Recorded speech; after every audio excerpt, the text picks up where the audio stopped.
Okay, Teresa, hi. This is where the pipe comes through the roof that I just showed you in your bathroom. So you actually have both. I told you about a couple of different ways these things leak. All right, well, the reason why you're getting it in high wind is because, yes, they put this is for a 4-inch pipe, and this is a 3-inch pipe. So this flange, you see what it says? For 4-inch diameters, this is 3-inch, so it's fitting very loose on the pipe, you see, very loose. So a pounding rain can definitely get past it, but the reason why you're getting it in the wind is because if it's windy out, see, this pipe is going to rock back and forth, and when it rocks back and forth, that flange is moving all over the place, letting the water skate down.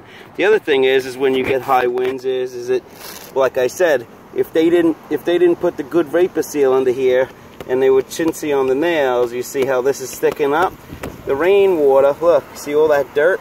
The rain brings all the dirt with it. So the wind has been blowing all that garbage under your roof. So it goes under your roof and underneath that flange.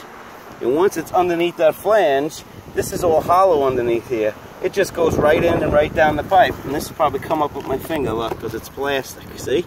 So all that's leaking.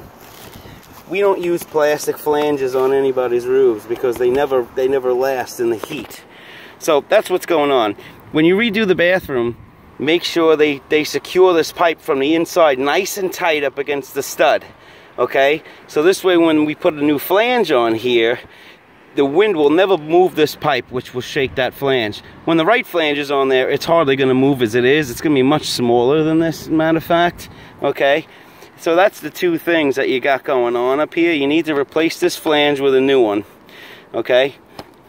And that's going to take care of your problem. The other thing that you won't have is you won't have a seam right next to this flange like that. That's no good. Can't have a seam there. It's too close to the flashing.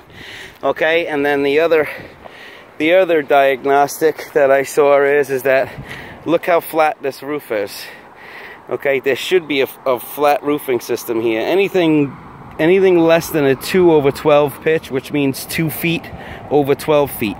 So if I measure from this peak down 12 feet, and then I measure up 2 feet, I should be dead even with that, and I won't be, because this is only like a 1 pitch.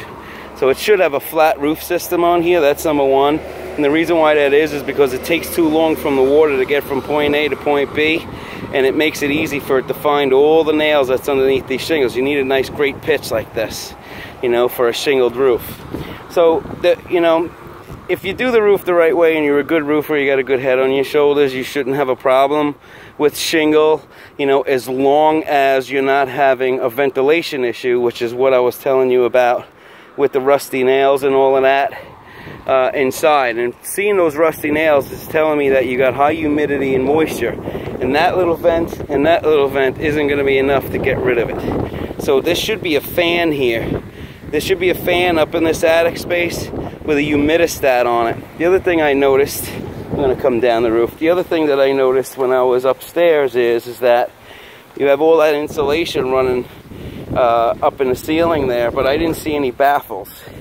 You want to make sure that there's baffles in there to keep that insulation away from the sheathing, away from the tongue and groove, the wood from the exterior. Otherwise, if not, it's going to start rotting that stuff out. They used 4-inch vent pipe flanges on all your pipes, by the way, and a lot of gum around them, a lot of tar around them.